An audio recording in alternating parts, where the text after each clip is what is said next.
Welcome to lunch hour debate. క్షణాల్లో రంగు మారేదాన్నే రాజకీయం అంటారేమో.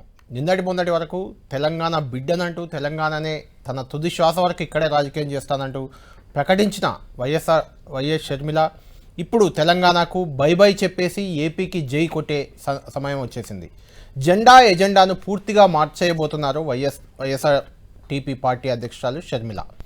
జగన్ను ముఖ్యమంత్రిగా చేసే వరకు ఆంధ్ర మొత్తం అవిశ్రాంత పాదయాత్రతో దుమ్మురేపిన షర్మిల ఆ తర్వాత అన్న జగన్కి దూరమయ్యారు. సొంతంగా వైఎస్ఆర్ పేరుతో మరో పార్టీని పెట్టుకొని తెలంగాణ బిడ్డనంటూ తన పాదయాత్ర రూట్ మార్చారు. తెలంగాణలోనూ 3000 కిలోమీటర్లకు పైగా పాదయాత్ర చేశారు. తనను తెలంగాణ కాదని ఎవరైనా అంటే తాట తీస్తానంటూ హెచ్చరికలు సైతం చేశారు. ఖమ్మం జిల్లా పాలేరు బరిలో దిగుతానంటూ ఊరించి చివరకు తెలంగాణ ఎన్నికల్లోనే పోటీ చేయకుండా జెండా ఎత్తేశారు. ఇక ఎల్లుండి తన పార్టీని కాంగ్రెస్లో విలీనం చేసేసి ఆ తర్వాత ఏపీ అధ్యక్ష బాధ్యతలు చేపట్టి ఎన్నికల బరిలోకి దిగేందుకు రెడీ అవుతున్నారు వైఎస్ షర్మిల. సొంత అన్న జగన్ను గద్దె దింపడమే టార్గెట్గా తెలంగాణకు బై బై చెప్పేసి ఏపీకి జై కొట్టేందుకు బయలుదేరుతున్నట్లు జోరుగా ప్రచారం సాగుతోంది. అప్పట్లో జగనన్న వదిలిన బాణాన్నంటూ రాజకీయ రంగ ప్రవేశం చేసిన షర్మిల ఇప్పుడు అదే జగన్ వైపు దూసుకుపోతుండడం రాజకీయాల్లో ఏదైనా సాధ్యమే అనడానికి నిదర్శనంగా నిలుస్తుంది. ఇక తాను వదిలిన బాణమే ఇప్పుడు తనపైకి దూసుకొస్తుండడంతో ఏపీ సీఎం జగన్ ఏం చేయబోతున్నారు? వైఎస్ఆర్ సిపి ఎమ్మెల్యే ఆర్కే లాగా మరికొంతమంది వైసీపీ నేతలు కూడా షర్మిలతో టచ్లో ఉన్నారా? వారు ఆమెతో కలిసి నడిచే అవకాశాలు ఉన్నాయా? అటు వేరువేరు పార్టీలో ఉన్న పాత కాంగ్రెస్ నేతలంతా ఇప్పుడు షర్మిలతో చేతిలో చేయేసి ముందుకు కదులుతారా? షర్మిల రంగ ప్రవేశంతో ఏపీ రాజకీయాల్లో ఎలాంటి మార్పులు రాబోతున్నాయి?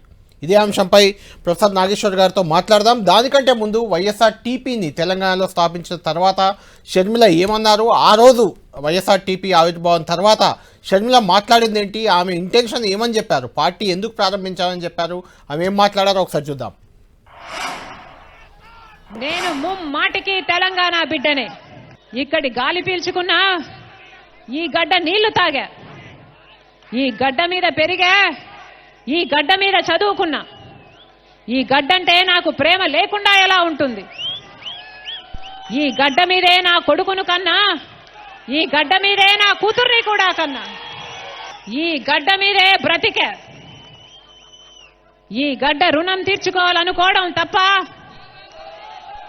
ఈ గడ్డకు సేవ చేయాలనుకోవడం తప్ప బరాబర్ తెలంగాణలో నిలబడతా, తెలంగాణ ప్రజల కోసం కొట్లాడతా.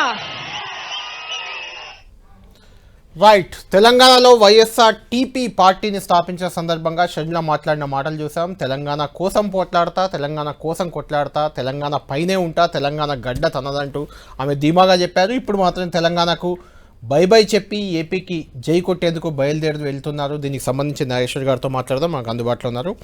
నాగేశ్వర్ గారు, మనం చూసాం గత 3 ఏళ్లుగా కూడా షర్మిల తెలంగాణ యాత్రలో పెద్ద ఎత్తున 3000 కిలోమీటర్ల పైగా పాదయాత్ర చేశారు. రకరకాల సందర్భాల్లో రకరకాల వ్యాఖ్యలు చేశారు. అంటే రాజకీయాల్లో ఏ నిమిషం ఏం జరుగుతుందో మనం చెప్పలేము. షర్మిల విషయంలో కూడా అదే జరిగింది అనుకోవచ్చా? షర్మిల తెలంగాణకు గుడ్ బై చెప్పి ఏపీకి జై కొట్టేందుకు బయలుదేరి వెళ్ళబోతున్నారు. దాదాపు దానికి సంబంధించిన ఒక కీలక ప్రకటన కూడా ఇప్పుడే వైఎస్ఆర్ టీపీ నేతలతో కూడా ఆమె చేశారు. ఈ పరిణామాల్ని మీరు ఎలా చూస్తారు?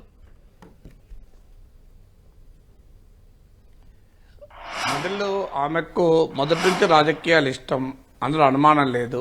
అందుకే జగన్ జైల్లో ఉన్న సమయంలో జగన్ కోసం జగనన్న వదిలిన బాణం, రాజన్న బిడ్డనంటూ ఆమె పాదయాత్ర చేశారు.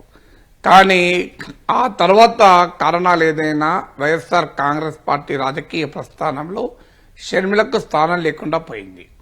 సో దాని పర్యవసనం ఆమె తెలంగాణ రాజకీయాల్లోకి వచ్చింది. ఆంధ్రప్రదేశ్లో బహుశా ఆమె జగన్ ఎదుర్కోవడం ఇష్టం లేకపోవచ్చు. కుటుంబ తగాదా ఇంకా చివరి దశకు రాకపోవచ్చు అప్పటికి. అందువల్ల ఆంధ్రప్రదేశ్లో పోటీ చేయడం అంటే కుటుంబ తగాదా పండడమేగా, చివరి దశకు వచ్చాకనే ఆ నిర్ణయం తీసుకోగలుగుతుంది. అందువల్ల ఆమె తెలంగాణలో పోటీ చేయాలి. ఎందుకంటే ఆమె ఆంధ్రప్రదేశ్లో రాజకీయాలు చేస్తే తల్లి విజయమ్మకు కూడా ఇబ్బందికరం. అందుకే ఆమె వైఎస్ఆర్ తెలంగాణ పార్టీ పెట్టడంతో విజయమ్మ కూడా ఆమె వెంట నడిచారు, ఆమెకు ప్రారంభించారు, జెండా ఊపారు. అందువల్ల ఆంధ్రప్రదేశ్లో కొడుకు, తెలంగాణలో బిడ్డ, విజయమ్మకి ఎలాంటి పర్సనల్ ఎంబారస్మెంట్ ఉండదు. సో ఈ ఫ్యాక్టర్స్ అన్ని బహుశా ఆమెను తెలంగాణ పార్టీ పెట్టడానికి పురమాయించుంటుంది. కానీ అక్కడే ఆమె తప్పు లెక్కలేశారు. తెలంగాణలో ఆంధ్ర మూలాలున్న రాజకీయ నాయకులకు భవిష్యత్తు ఉండదు అని తెలంగాణ రాజకీయ ప్రస్థానం ఎవరు చూసినా అర్థమవుతుంది. వైఎస్ఆర్సీపీ ఒక ఎంపీ 3 ఎమ్మెల్యేలు గెలుచుకొని 2014 ఎన్నికల్లో ఆ తర్వాత తెలంగాణ రాజకీయాల నుంచి నిష్క్రమించింది. తెలుగుదేశం పార్టీ 15 ఎమ్మెల్యే సీట్లు ఒక ఎంపీ సీటు గెలుచుకొని 2014లో 2018లో కూడా ఒక సీట్ 2 సీట్లు గెలుచుకొని 2023 ఎన్నికలకు కంప్లీట్ గా అదృశ్యమయ్యారు. అందువల్ల చిరంజీవి పార్టీ పెట్టినప్పుడు కూడా 18 సీట్లు 71 లక్షల ఓట్లు వస్తే తెలంగాణలో 1 సీటే వచ్చింది. జనసేన కూడా ఇటీవల 8 సీట్లలో పోటీ చేస్తే డిపాజిట్లు కూడా దక్కలేదు. అందువల్ల చిరంజీవి, పవన్ కళ్యాణ్, చంద్రబాబు నాయుడు, జగన్మోహన్ రెడ్డి కన్నా వైఎస్ షర్మిల పాపులర్ లీడర్ ఏం కాదు. అందువల్ల రాష్ట్ర విభజన తర్వాత జరిగిన రాజకీయ మార్పును ఆమె గమనించలేకపోయింది. ఆమె తన శక్తిని తాను అతిగా ఊహించుకుంది. రాజన్న బిడ్డ అనే బ్రాండ్ తెలంగాణలో నడుస్తుంది అని ఒక తప్పుడు అంచనా వేసింది. ఆ అంచనాతోనే పాదయాత్ర చేసింది. ఆ అంచనా తప్పని తేలడంతో కాంగ్రెస్ పార్టీ వైపు చూసింది. కాంగ్రెస్ పార్టీలో అనూహ్యంగా ఆమెకు వ్యతిరేకంగా రేవంత్ రెడ్డి నాయకత్వంలో తెలంగాణ కాంగ్రెస్ లో గణనీయమైన వర్గం, కొద్దిమంది మినహా ఆమె రాకను ఆమె తెలంగాణ రాజకీయాల్లో ప్రవేశాన్ని వ్యతిరేకించారు. ఇక ఆమెకు మరో మార్గం లేదు.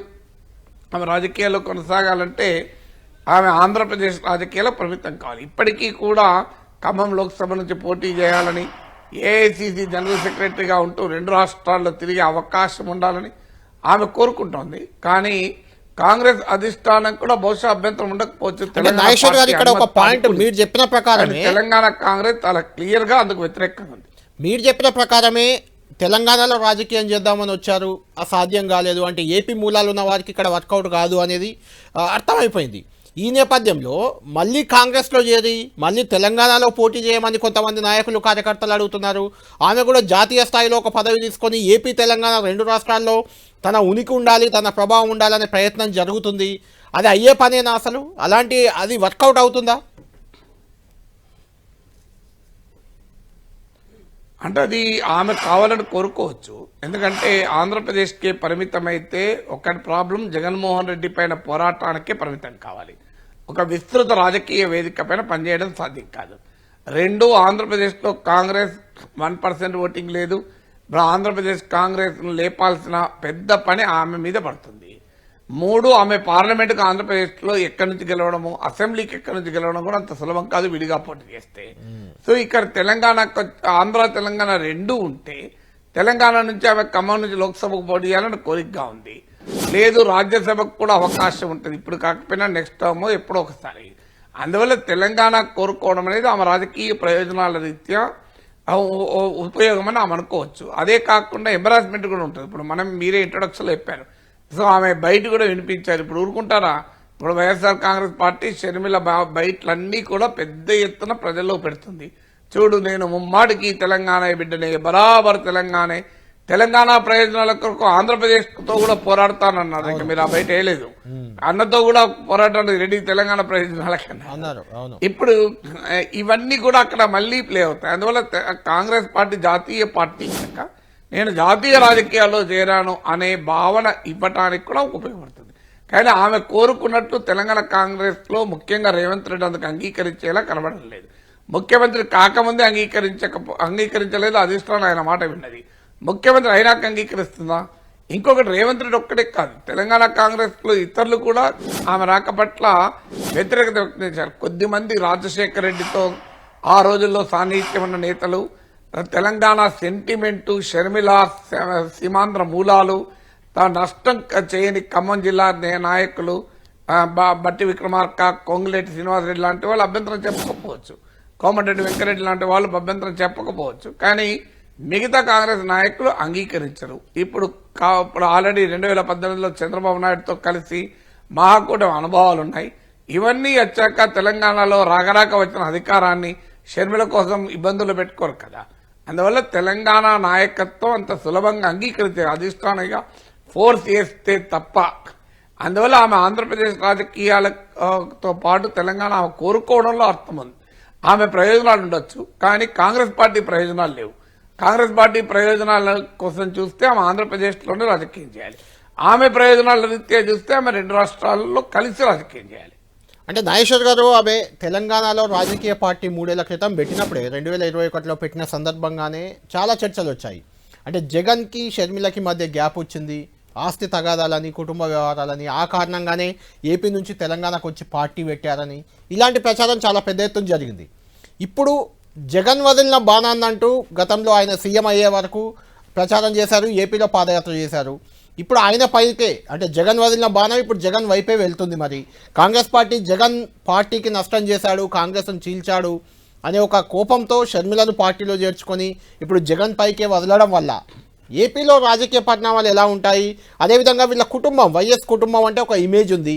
ఆ కుటుంబంలో అన్న ఒక పార్టీ, చెల్లి మరో పార్టీలో ఉండి ఒకరిపై ఒకరు విమర్శలు చేసుకుంటూ ఉంటే ఆ పరిణామాలు వేరే పార్టీలకు ఎవరికైనా లాభం చేస్తాయా, లేదంటే ఎలాంటి ఇబ్బంది ఉండకపోవచ్చా? ఎలా ఉంటుంది అది? అంటే ఈ బలమైన కుటుంబాల్లో ఇదేం అసహజమైన పరిణామం కాదు.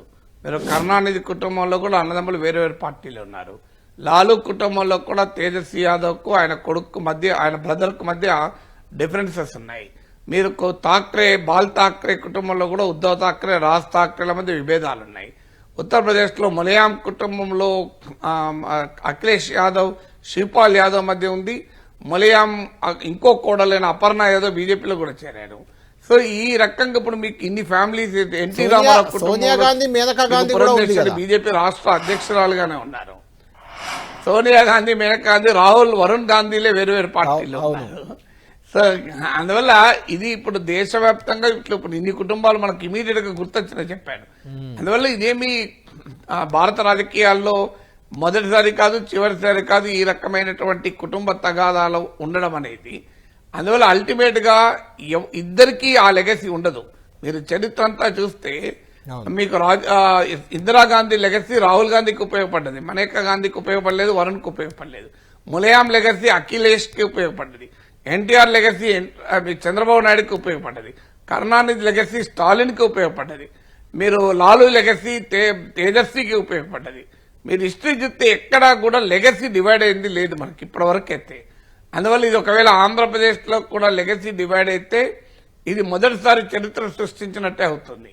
అందువల్ల వైఎస్ఆర్ లెగసీకి ఇప్పుడు జగన్ తో పాటు షర్మిల పోటీ పడితే ఆ లెగసీ డివైడ్ అయింది భారత రాజకీయాల్లో. ఇప్పుడు మనం చెప్పిన ఇన్ని ఉదాహరణలో ఠాక్రే లెగసీ కూడా మీకు గమనిస్తే ఉద్దవ్ ఠాక్రేకి దక్కింది. రాజ్ ఠాక్రే ఎంఎన్ఎస్ అని పెట్టుకున్నా ఆ ఎక్స్పెరిమెంట్ క్లిక్ కాలేదు. ఉద్దవ్ ఠాక్రేనే చీఫ్ మినిస్టర్ కాగలిగాడు.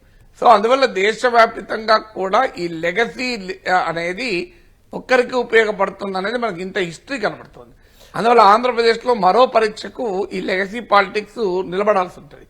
కానీ షర్మిల సొంత ఒక వేరే పార్టీ పెట్టుకోవడం లేదు, రాజశేఖర రెడ్డి పేరు మీద పార్టీ పెట్టుకున్నారు. ఆమె కాంగ్రెస్ లో చేరుతుంది. ఆమె చెప్పుకోవచ్చు రాహుల్ గాంధీని ప్రైమ్ మినిస్టర్ చేయడం మా నాన్నగారి చివరి విష్, రాజశేఖర రెడ్డి కాంగ్రెస్ పార్టీతోనే ఉన్నాడని కాంగ్రెస్ చెప్పొచ్చు, షర్మిల చెప్పొచ్చు.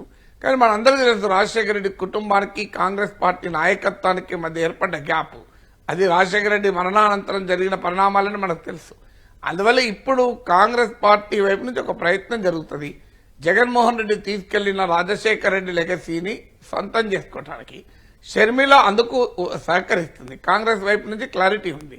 షర్మిల వైపు నుంచి ఏంటంటే ఇంకో మరో మార్గం లేదు. ఇప్పుడు వేరే ప్రాంతీయ పార్టీ పెట్టలేదు, తెలుగుదేశంలోనో జనసేనలోనో చేరలేదు, బీజేపీలో చేరితే ఏమీ లేదు. మరి ఆమె ఏం చేయాలి రాజకీయంగా? ఇప్పుడు ఆమె జగన్తో తేల్చుకోవాలనుకున్నా, సొంతగా రాజకీయ ప్రయోజనాలు పొందాలనుకున్నా, అందుకే తెలంగాణలో ప్రయత్నం చేసింది, క్లిక్ కాలేదు. ఆంధ్రలో ప్రాంతీయ పార్టీ పెట్టినా క్లిక్ అయ్యే పరిస్థితి కనబడం లేదు. అందువల్ల తెలంగాణలో అధికారంలోకి కాంగ్రెస్ వచ్చిన నేపథ్యంలో ప్రిఫరబుల్లీ ఆంధ్రప్రదేశ్ లో ఎంత కాదన్నా ఒక జాతీయ పార్టీ, గతంలో బలమున్న పార్టీ, ఒక వేదిక ఆమెకు ఉపయోగపడుతుంది అని ఆలోచించవచ్చు. ఎందుకంటే ఇప్పుడు రేవంత్ రెడ్డి కూడా తెలుగుదేశం నుంచి కాంగ్రెస్ కు వచ్చినప్పుడు కాంగ్రెస్ ఒక బలమైన వేదికను, ఆ వేదిక తనకు ఉపయోగపడుతుంది, తాను ఆ వేదికకు ఉపయోగపడతాడు, తన ఉమ్మడి లక్ష్యమైనటువంటి కేసీఆర్ దెబ్బతీయచ్చని వచ్చాడు.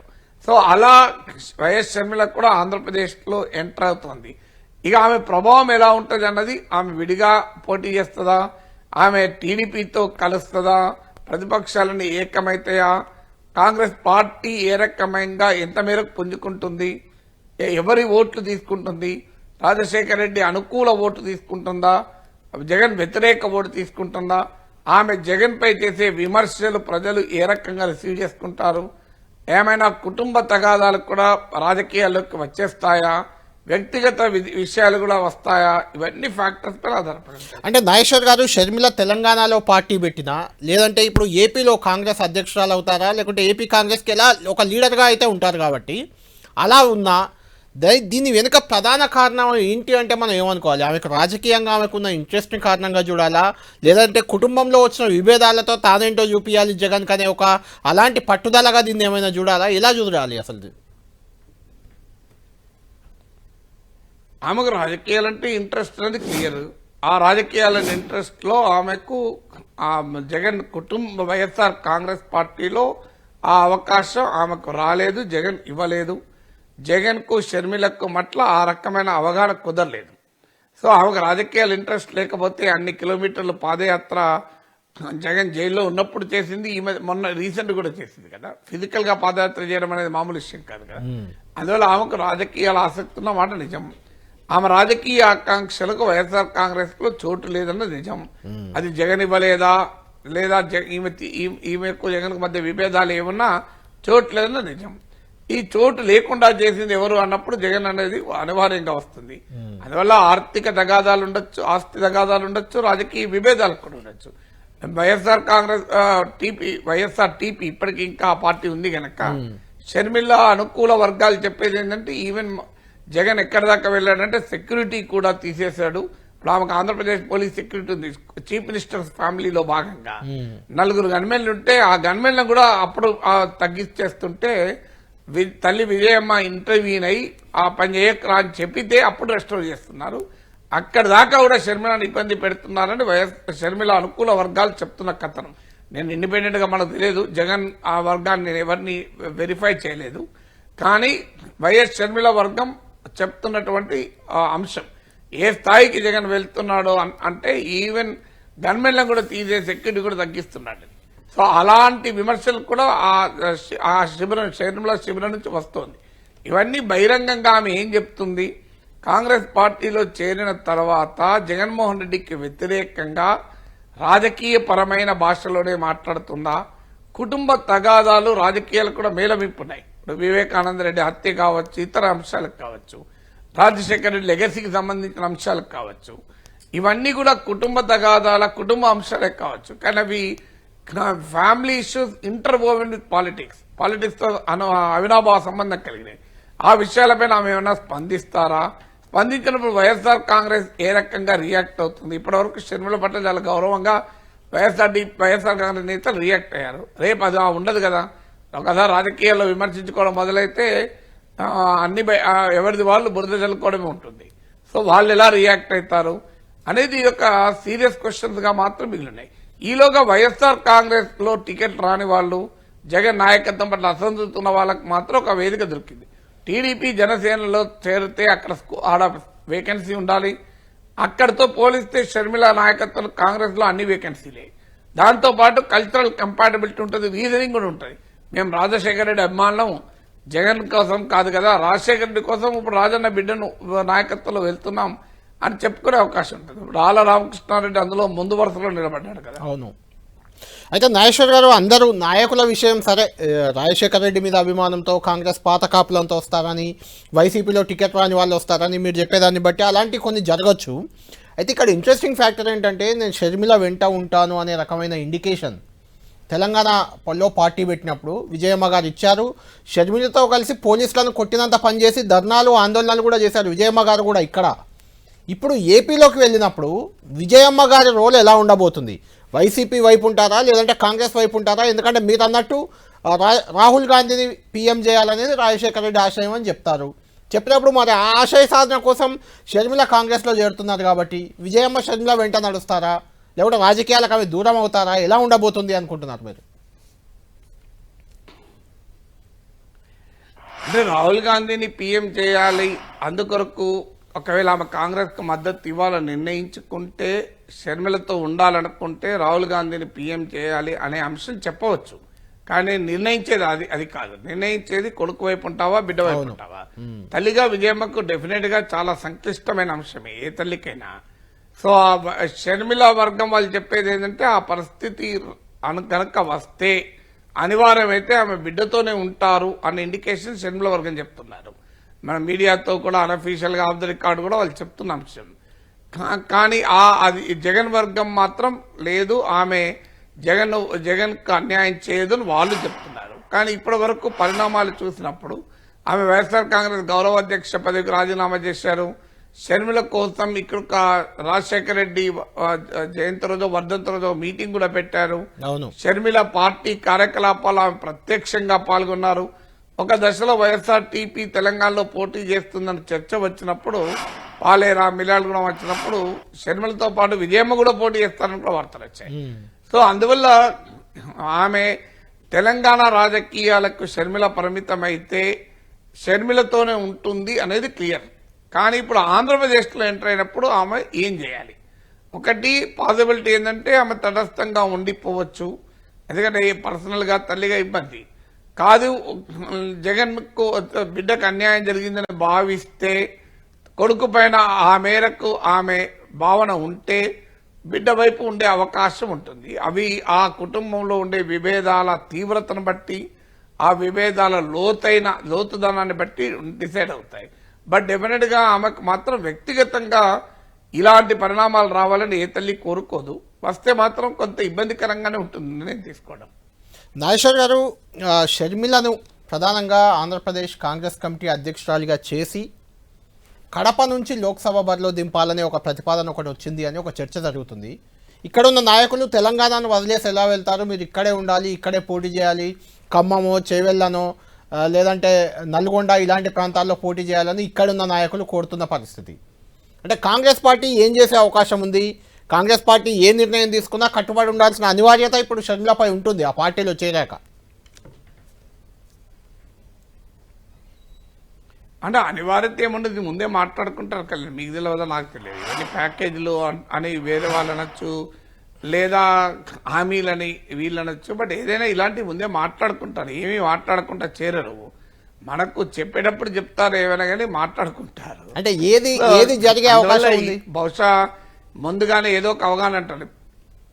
మీ రెండే కాకుండా మూడోది కూడా ఉంది, కర్ణాటక నుంచి రాజ్యసభ పంపుతారని కూడా చర్చలో ఉంది. అవును.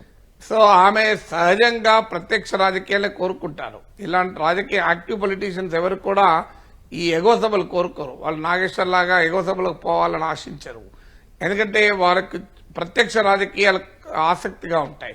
అందుకే ఎమ్మెల్సీలుగా ఉన్న వాళ్ళు, రాజ్యసభ సభ్యులుగా ఉన్న వాళ్ళు లోక్సభకు, ఈవెన్ రాజ్యసభ సభ్యులు ఉన్న వాళ్ళు ఎమ్మెల్యేలు కూడా పోటీ చేస్తారు. ఎమ్మెల్సీలుగా ఉన్న వాళ్ళు కూడా ఎమ్మెల్యేలుగా పోటీ చేస్తుంటారు. అందువల్ల ఆమెకు అవకాశం వస్తే ప్రత్యక్ష రాజకీయాలు కోరుకుంటుంది.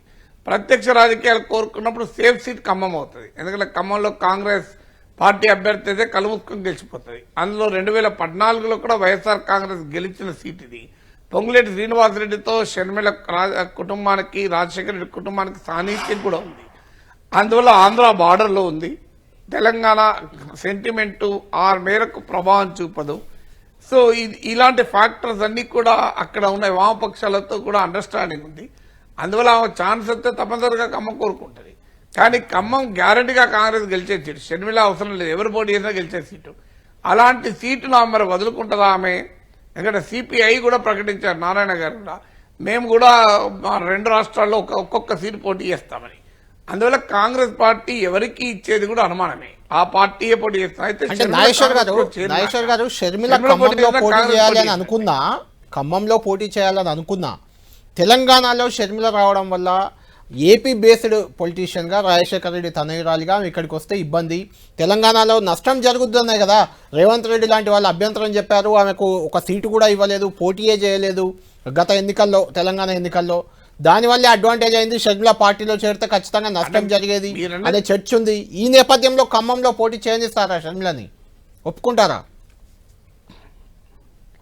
అంటే మీరన్నది నిజము. అయితే ఇప్పుడు షర్మిల వైపు నుంచి బహుశా వాదన ఏముంటుందంటే అది లోక్సభ ఎన్నికలు కనుక, లోక్సభ ఎన్నికల్లో వేరే రాష్ట్రాల వాళ్ళు వచ్చి పోటీ చేసిన సందర్భాలు చాలా ఉన్నాయి. రాజ్యసభ ఎన్నికల్లో కూడా ఒక రాష్ట్రానికి చెందిన వాళ్ళు ఇంకో రాష్ట్రంలో పోటీ చేస్తూ ఉంటారు. అందువల్ల అసెంబ్లీ ఎన్నికలు కాదు కదా, ఇది జాతీయ నాయకురాలు ఆమె. ఎక్కడి నుంచైనా పోటీ చేయొచ్చు అనొచ్చు. కానీ బట్ తెలంగాణ కాంగ్రెస్ పార్టీ ముఖ్యంగా రేవంత్ రెడ్డి నాయకత్వం ఒప్పుకుంటుందని నేను అనుకోను. అందువల్ల ఆమె తెలంగాణలో ఖమ్మం నుంచి కూడా పోటీ చేసే అవకాశం కూడా చాలా తక్కువ. అన్లెస్ అధిష్టానం ప్రెషరైజ్ చేస్తే తప్ప స్కోప్ తక్కువ. మరి కడప నుంచి ఆమె పోటీ చేయడం అంత సులభమైన సీట్ కాదు ఇది. అయితే జగన్మోహన్ రెడ్డి బాగా బలహీనపడతారు. అయితే ఇక్కడ ఒక నేపథ్యం కూడా ఉంది కళ్యాణ్. అసలు ఈ విభేదాలు ఈ స్థాయికి రావడానికి కడప సీటు కూడా ఒక ముఖ్య కారణమని రాజకీయ వర్గాలు చెప్తుంటాయి. వివేకానంద రెడ్డి ప్రతిపాదించాడు. కడప సీటు మొదటి నుంచి కూడా 2019 ఎన్నికలకు ముందే ఇది కడప సీటు మొదటి నుంచి కూడా రాజశేఖర రెడ్డి కుటుంబంతోనే ఉంది. ఆ కుటుంబంతోనే ఉండాలి.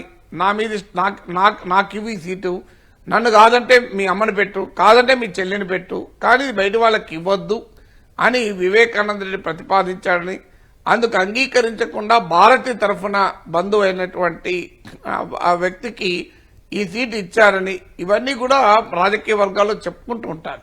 అందువల్ల కడప సీటు ప్రెస్టీజియస్ గా మాత్రం ఉంటుంది షర్మిలకు. ఒకవేళ జగన్తో పూర్తి స్థాయిలో పెట్టుకోవాలనుకుంటే కొడితే 7 కుంభస్థలాన్నే కొట్టాలి గనక రాజశేఖర రెడ్డి బిడ్డగా కడపలోనే తేల్చుకుంటాను మా అన్నతో పోవచ్చు. అందువల్ల జగన్తో తేల్చుకోవటానికి ఆమె ఏ స్థాయి తీవ్రతను ప్రదర్శిస్తుంది అన్న దానిపైన ఆధారపడి ఉంటుంది. అదే సమయంలో గెలవడము గానుకున్న అవకాశాలేంటి? రేపు వైఎస్ షర్మిల నాయకత్వంలో కాంగ్రెస్ విడిగానే ఉంటుందా? ఈ మధ్య లోకేష్ కు క్రిస్మస్ గిఫ్ట్ ఇవ్వడంతో కొత్త వదంతులు కూడా వచ్చాయి. తెలుగుదేశం పార్టీతో బీజేపీ కలవకపోతే టీడీపీ జనసేనతో ఆ అలయన్స్ లో కాంగ్రెస్ కలవచ్చని, అప్పుడు షర్మిల కడప నుంచి పోటీ చేయాల్సిన అవసరం లేదు, వేరే సేఫ్ సీట్ తో పోటీ చేయొచ్చు. గతంలో విజయమ్మ పోటీ చేసిన సీట్లు కూడా ఉన్నాయి, విశాఖ లాంటి సీట్లు ఉన్నాయి, ఎక్కడి నుంచైనా పోటీ చేయొచ్చు. అప్పుడు కంపారిటివ్లీ సేఫ్ సీట్ ఎంచుకునే అవకాశం కూడా ఉంటుంది. రైట్ నాగేశ్వర్ గారు, ఫైనల్ గా కంక్లూడ్ చేద్దాం. అంటే కాంగ్రెస్ పార్టీ తెలంగాణ ఏర్పాటు తర్వాత, ఆంధ్రప్రదేశ్ విభజన తర్వాత చాలా ఏపీలో చాలా అడుగంటిపోయిన పరిస్థితి, నాయకులు కూడా వేళ్ల మీద లెక్కబెట్టేంత మందే ఉన్నారు. ఇప్పుడు షర్మిల చేరికతో అటు పాత కాంగ్రెస్ వాళ్ళు వచ్చి చేరడం కానీ, వైసీపీలో ఉన్న అసంతృప్తులు వచ్చి చేరడం కానీ, ఇలాంటి పరిణామాలు జరిగే అవకాశం ఉందా? రానున్న ఎన్నికల్లో కాంగ్రెస్ గ్రాఫ్ పెరగడానికి షర్మిల చేరిక అనేది ఎంత మేరకు ఉపయోగపడుతుంది, లేదంటే జగన్ గద్దె దింపడానికి ఏమైనా ఉపయోగపడుతుందా ఇది? అంటే కాంగ్రెస్ అధికారంలో దించడానికి అయితే షర్మిల చేరిక ఇప్పటికిప్పుడు ఏం ఉపయోగపడుతున్నాయి అనుకోను. ఎందుకంటే ఎన్నికలు కొద్ది నెలలే ఉన్నాయి. ఇప్పటికిప్పుడు షర్మిల ఒక పెద్ద రాజకీయ వాతావరణాన్ని తీసుకొస్తుంది అనుకోను. ఎందుకంటే షర్మిల కాంగ్రెస్ లో చేరటానికి షర్మిల ప్రయోజనాలు కాంగ్రెస్ పార్టీ ప్రయోజనాలే తప్ప బలమైన రాజకీయ కారణమే లేదు. అంటే ఒక స్ట్రాంగ్ పొలిటికల్ బేసిస్ తో ఆమె చేరడం లేదు. ఆమె చేరటానికి ప్రాతిపదిక ఏంటి? ఆమెకున్న రాజకీయ ఇంట్రెస్ట్లు, కాంగ్రెస్ పార్టీకి ఉన్న పొలిటికల్ ఇంట్రెస్ట్లు, ప్రజలకు ఇంట్రెస్ట్ ఏంటనే క్వశ్చన్ వస్తుంది. అందువల్ల కంపెల్లింగ్ పొలిటికల్ నరేటివ్ ఏమీ లేకుండా ఆమె కాంగ్రెస్ లో చేరుతోంది. ఆ కంపెల్లింగ్ పొలిటికల్ నరేటివ్ ను బిల్డ్ చేయగలగాలి. అయితే కాంగ్రెస్ పార్టీకి ఇప్పుడున్న రాజకీయ పరిస్థితుల్లో వైఎస్ షర్మిల అనే మించిన నాయకురాలు అయితే ఇంకెవరు దొరకరు. కాంగ్రెస్ పార్టీలో ఇవ్వాలన్న స్థితిలో రాజశేఖర రెడ్డి కూతురే నేరుగా కాంగ్రెస్ పగ్గాలు తీసుకుంటే అంతకన్నా కాంగ్రెస్ పార్టీ కలిసి వచ్చే అవకాశం ఉన్న అంశం ఇంకోటి ఉండదు. అందువల్ల కాంగ్రెస్ పార్టీ షర్మిల పట్ల ఆసక్తి చూపడంలో ఆశ్చర్యమేమీ లేదు. షర్మిలకు కూడా సొంత పార్టీ పెట్టుకున్నప్పుడు ఉన్న మిగిలిన ఆప్షన్ అదొక్కటే, కాంగ్రెస్ పార్టీ ఒకటే. వైఎస్ఆర్ కాంగ్రెస్ లో ఉండలేనప్పుడు సొంత పార్టీ పెట్టుకున్నారు. అందువల్ల కాంగ్రెస్ కు Sharmila mutual political interest convergence అయ్యాయి. అందువల్ల ఆమె కాంగ్రెస్ లో చేరుతున్న మాట నిజం. అయితే ఇప్పటికిప్పుడు ఆమె వైసీపీలో అసంతృప్తిగా ఉన్న నేతలు ఇలాంటి వాళ్ళకి సహజంగానే ఒక వేదిక దొరుకుతుంది. కానీ పెద్ద ఎత్తున వైసీపీ నుంచి పోలో అనుకుంటూ ఓ వర్గం వచ్చి కాంగ్రెస్ లో చేరడమో, పాత కాంగ్రెస్ వాదులంతా ఏకీకరణ కావడమో అంత సులభమే కాదది. ఎందుకంటే ఈ కాంగ్రెస్ పార్టీ తెలంగాణలో అధికారంలోకి వస్తుంది అన్న వాతావరణం ఉన్న సమయంలో కూడా ఇతర పార్టీల నుంచి కాంగ్రెస్ నుంచి వెళ్లిపోయిన వాళ్ళంతా తిరిగి పోలోమని రాలేదు. ఇప్పుడు మరి శంకర్ రెడ్డి రాలేదు కదా, బీజేపీలో ఉన్నాడు. కొండా విశ్వేశ్వరరెడ్డి రాలేడు, బీజేపీలోనే ఉన్నాడు. ఇట్లా మనకు చాలా డీకే అరుణ రాలేదు, బీజేపీలోనే ఉన్నారు.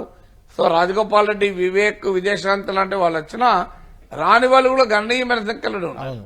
అలాంటప్పుడు ఆంధ్రప్రదేశ్ లో కాంగ్రెస్ వాదులంతా వచ్చి షర్మిల నాయకత్వంలో కాంగ్రెస్ లో చేరుతారనే అవకాశమే లేదు. అయితే ఎంతో కొంత ఓటింగ్ ను పెంచుకోగలిగితే మాత్రం అది చాలా సిగ్నిఫికెంట్ ఇంపాక్ట్ ఆంధ్రప్రదేశ్ రాజకీయాలపైన పడుతుంది. ఆమె ఒక 5%కో 6%కో కాంగ్రెస్ ని ఇంప్రూవ్ చేయగలిగితే అది డెఫినెట్ గా భవిష్యత్ పాలిటిక్స్ లో కాంగ్రెస్ పార్టీ రివైవల్ కు ఒక బేస్ ఏర్పడటానికి ఉపయోగపడుతుంది. రైట్ నాగేశ్వర్ గారు, ఫైనల్గా కంక్లూడ్ చేద్దాం. అంటే షర్మిలని నమ్మి, షర్మిల నాయకత్వ లక్షణాలను నమ్మి కాంగ్రెస్ పార్టీ వైపు ప్రజలైనా మళ్ళీ అవకాశం ఏ మేరకు ఉంది? ఎందుకు అడుగుతున్నా అంటే ఇది తెలంగాణలో పార్టీ పెట్టినప్పుడు ఆమె మాట్లాడిన మాటలు మనం చూసాం. నేను తెలంగాణ బిడ్డను అన్నారు, ఇక్కడే ఉంటా అన్నారు, ఏపీతో కూడా పోరాడతాను తెలంగాణ ప్రయోజనాల కోసం అన్నారు. అంతేకాదు మరొక అడుగు ముందుకేసి కాబోయే తెలంగాణ సీఎం కూడా తానే అని చెప్పారు. అంటే అలాంటి మాటలు, అలాంటి చర్యలు తెలంగాణలో ఆమె చేసిన రాజకీయం చూసిన జనాలు ఆమె వెనుక పోలరైజ్ అయ్యే అవకాశం ఉందంటారా ఏపీలో అయినా? ఇప్పుడు ఆమె ఎన్ని తెలంగాణలో ఏమి చెప్పినా ఆంధ్రప్రదేశ్ ప్రజలు ఆమెను ఓన్ చేసుకుంటారు తప్ప తెలంగాణ ప్రజలు ఓన్ చేసుకోరు. ఆమె తెలంగాణ ప్రజలు ఓన్ చేసుకోలేదని కూడా అర్థమైపోయింది కదా. అవును. సో అందువల్ల ఒరిజినల్ గా ఆమె more comfortable in Andhra Pradesh politics. Andhra Pradesh ప్రజలే ఆమెకు ఎక్కువగా రెస్పాండ్ అవుతారు, తెలంగాణ ప్రజలు రెస్పాండ్ కాలేదు కనుక. ఇక ఆమె తెలంగాణ నాయకురాలుగా అన్నారంటే ఇట్లా మాట్లాడిన వాళ్ళు చాలా మంది అంటారు, నిన్నటి దాకా తిరుగుతారు, నెక్స్ట్ తెల్లారి వెళ్ళి ఆ పార్టీలో చేరరా. ఇప్పుడు తెలుగు ప్రజల అస్తిత్వం కొరకు పుట్టిన తెలుగుదేశం పార్టీ అందరికన్నా ముందు జై తెలంగాణ టికెట్ లెటర్ ఇవ్వలేదా? చిరంజీవి సామాజిక తెలంగాణ అనలేదా? మీకు వైఎస్ఆర్ కాంగ్రెస్ పార్టీ ఆర్టికల్ 3 ప్రకారం మీ ఇష్టం ఇచ్చినట్టు చేసుకోండి, మమ్మల్ని ఎందుకు అని అనలేదా? విశాలాంధ్ర కొరకు పోరాడిన భారత కమ్యూనిస్ట్ పార్టీ సిపిఐ మీకు తెలంగాణ ప్రత్యేక రాష్ట్రం కొరకు నిలబడలేదా? సో ఇలా మనకు రాజకీయాల్లో అలా ఏమి ఉండవు, విధానాలు స్టాటిక్ గా ఉండవు కదా, డైనమిక్ గా మారుతుంటాయి. సో అందులో కొన్ని పాలిటిక్స్ మారుతూ ఉంటాయి. ఇప్పుడు సిపిఐ విశాలాంధ్ర ఆ రోజుల్లో అన్నది, కానీ తెలంగాణ ప్రజల ఆకాంక్షలను చూసి తెలంగాణకు మద్దతు కలిగించింది. అక్కడ ఇంకా ఐడియాలజికల్ అండ్ పాలసీ డిసిషన్, అది పర్సనల్ డిసిషన్లతో మారిన వాళ్ళు లేరా? ఇప్పుడు బీజేపీ ఎంతమందితో ఫ్రెండ్షిప్ చేసింది, ఎంతమందిని వదిలేసింది. కేసీఆర్ తో అంత కలిసి ఉన్న ఈటల రాజేందర్ వచ్చి కేసీఆర్ కు వ్యతిరేకంగా నీ సంగతి తెలుస్తాడు, గజ్వేల పోటీ చేయలేదు. సో రాజకీయాల్లో ఇది ఏమి అసహజమైన పరిణామాలు ఏమీ కావు, అనేక ఉదాహరణలు ఉన్నాయి కదా. తెలుగుదేశం పార్టీ వర్కింగ్ ప్రెసిడెంట్ గా ఉన్న రేవంత్ రెడ్డి కాంగ్రెస్ పార్టీలో ముఖ్యమంత్రి కాలేదా?